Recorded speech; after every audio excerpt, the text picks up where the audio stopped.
Hasn't even been 24 hours since President Biden made that decision that no sitting president has ever made, dropping out of the race this close to Election Day with less than a month to go until the DNC. And in an open convention, the delegates would be the true deciders. This is the first time in more than 5 decades where the delegates are all free to vote as they choose and have the final say. It was already the most unusual race in American history.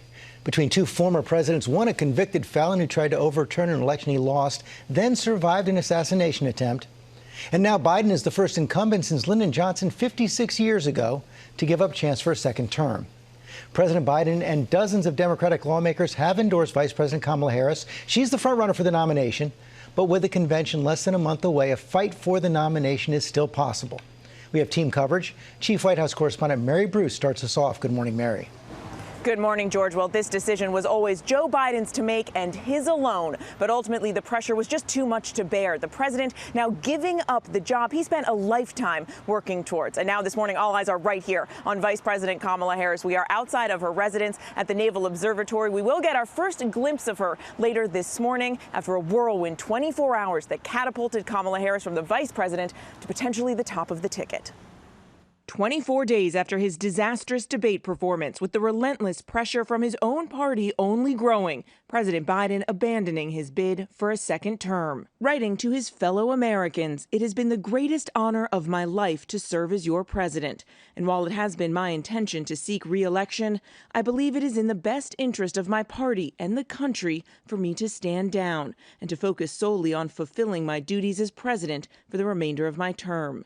The announcement, a political earthquake, one that surprised even his own campaign and White House staff. It took Biden more than 3 weeks to get to this point. In the days after the debate, he was defiant. I am running and going to win again. I am all in.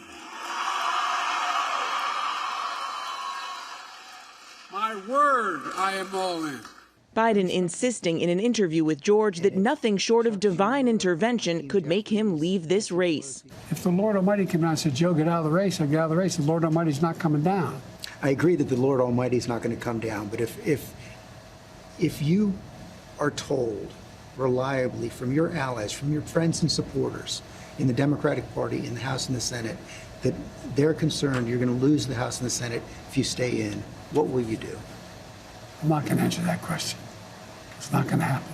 The pressure only grew. The top Democrats in Congress, Chuck Schumer and Hakeem Jeffries, telling Biden to his face the party was concerned he would lose the election and take Democrats down with him in November. The powerful former Speaker of the House, Nancy Pelosi, sharing a similar message. And even though Biden insisted he was firmly in the race, she went on TV and called it an open question. It's up to the president to decide if he is going to run.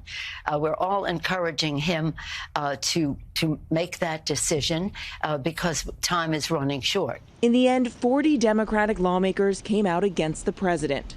I do not think he is the best person to go into this election. I think if he is our nominee, I think we lose. Then another blow. Biden forced off the trail by a COVID diagnosis, isolating at his beach house in Delaware, reckoning with his political reality. Huddled with just his closest advisors and family, sources tell us Saturday night the president began to come to his decision.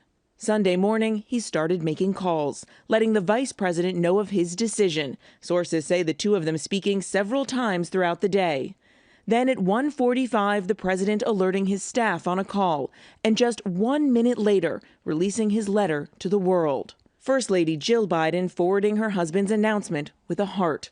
Her office telling us she was supportive of whatever road he chose. She's his biggest believer, champion, and always on his side. And from the president's son, Hunter, an emotional statement. For my entire life, I've looked at my dad in awe. How could he suffer so much heartache and yet give so much of whatever remained of his heart to others? I'm so lucky every night to get to tell him I love him and to thank him. I ask all Americans to join me tonight in doing the same. Praise for the president pouring in. He's grounded in his faith, in his family, and in our state. Excuse me.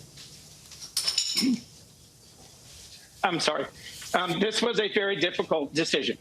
and one that I think reflects the very best of who Joe Biden is. Pelosi calling him a patriotic American who has always put our country first and one of the most consequential presidents in American history. Those words echoed by former President Barack Obama, who called Biden one of America's most consequential presidents, as well as a dear friend and partner to me, and a patriot of the highest order. With the political shock still setting in, President Biden wasting no time in endorsing his Vice President Kamala Harris to take his place atop the ticket, calling picking her the best decision I've made, and urging Democrats to come together and beat Trump. Do we believe in the promise of America? And are we ready to fight for it? Harris, who's been hitting the trail hard in recent weeks, praising Biden for making the difficult decision. Writing, with this selfless and patriotic act, President Biden is doing what he has done throughout his life of service, putting the American people and our country above everything else. Then making clear she's all in, saying my intention is to earn and win this nomination. We have 107 days until Election Day.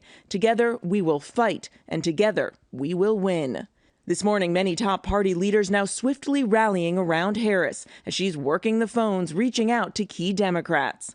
Bill and Hillary Clinton writing, now is the time to support Kamala Harris and fight with everything we've got to elect her. America's future depends on it. Harris also securing endorsements from key constituencies, including the Congressional Black Caucus, and several key governors like Gavin Newsom of California, Josh Shapiro of Pennsylvania, and Roy Cooper of North Carolina, all lining up behind her. The Biden campaign this morning now full steam ahead for Harris, even filing the paperwork. The campaign now officially Harris for president.